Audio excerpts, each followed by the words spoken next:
Does it even make sense to actively wait? Well, obviously it does, and seeking the Lord in a lot of ways and having patience as He works in our life is very important. Check out today's sermon shorts as Pastor Ray talks more about this thought of actively waiting.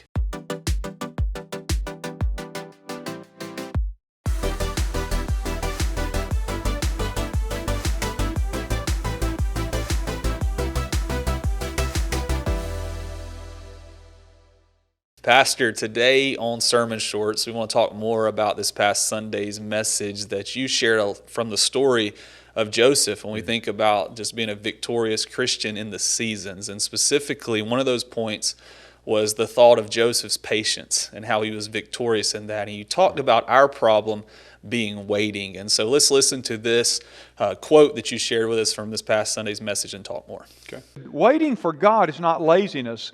He goes on to say, waiting for God is not going to sleep. Waiting for God is not the abandonment of effort. Waiting for God means, first, activity under command. In other words, I'm acting based on the commands or direction of God in my life. Second, waiting on God, he said, means I'm ready for any new command that God may give me. So I'm living out of the information God has given me. When God gives me new information, I'll make adjustments there. And then third, he says, it is the ability to do nothing until the command is given. But I won't do anything that he hasn't commanded me to do until he commands me to do it. So as we hear these words, Pastor, from G. Campbell Morgan, share with us today, more practically, as you kind of highlight there from that quote, what does it look like in the daily life of the Christian to actively wait? Yeah, well, and of course, again, waiting means that we're waiting for instruction or direction from God. Right. And waiting is not, the practical application of that is not that we say, well, I can't do anything for the kingdom until I get very clear and specific directions.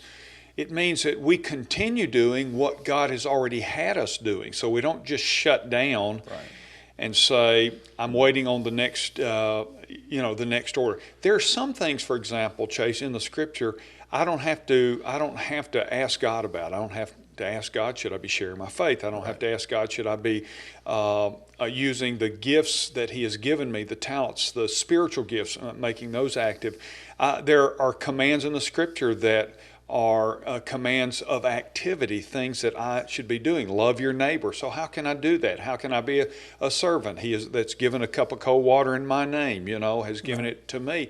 So active waiting means that I am living out the truths of my faith while at the same time waiting for specific directions that God has for me. I may be living in some specific directions, but I'm waiting for anything that comes next.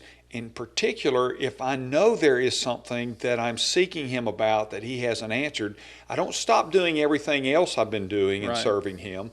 I'm just serving Him in those things until He makes clear, here's the next thing that I want you to do. And so that's kind of what we call active waiting. I'm not passive. I'm not sitting around saying, well, I would be serving God more effectively if God just will make clear what the next thing is.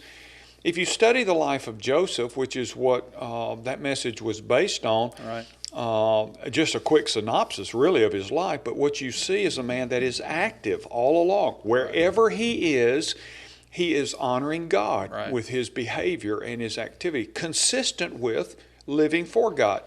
But he's also following God into the next place, wherever that next place for. And his progression was a pit, we said, and then to Potiphar's house, and then the prison, and then finally to the palace. And even when he got to the palace, which he was there for many years, God still had more for him to do, and the story indicates that he did just that until finally he went home to be with the Lord. So it's active waiting. I am serving God. I'm living consistent with the truth of God and the values of God in my life.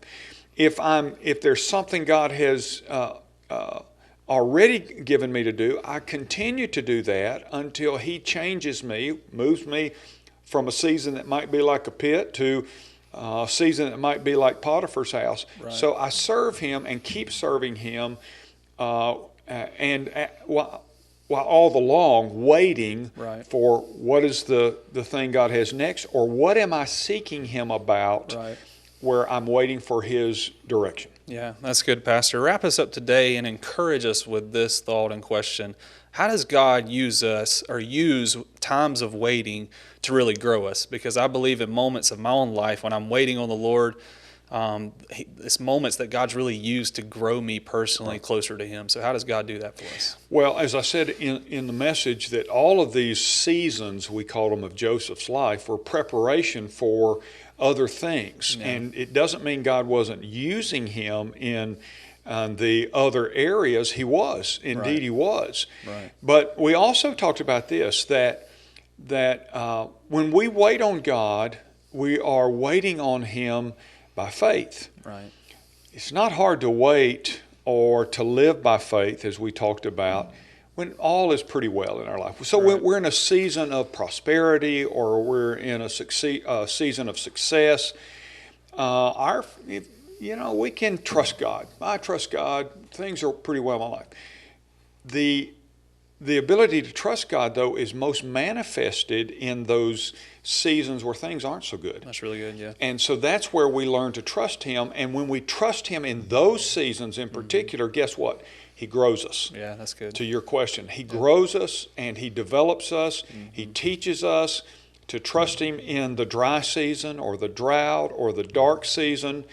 And that builds our faith. Right. And that's the great expression of faith. So that when another difficult season comes down here, He has already grown us. Right. So that we can, as I said, we can look back and say, well, look what God was doing all along the way.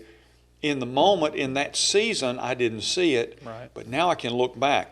Because I can look back and see how He brought me through various seasons to where I am, it helps me look forward and Right. say, even though I don't know where God is leading, I know I can trust Him because He has brought me here from these seasons in the past. And so trusting Him back there helps equip me to trust Him as He takes me to the next place. So that's how He equips us in those Right. times, and that's how He prepares us. Right. That's a great thought and encouragement, because the waiting can be hard, Yeah. but there's a plan in that and a purpose Yeah. the Lord has. So thank you for these words, Pastor, and your words from Sunday. And we encourage our audience today to check that message out and grow as they process through the seasons of their life. Yeah.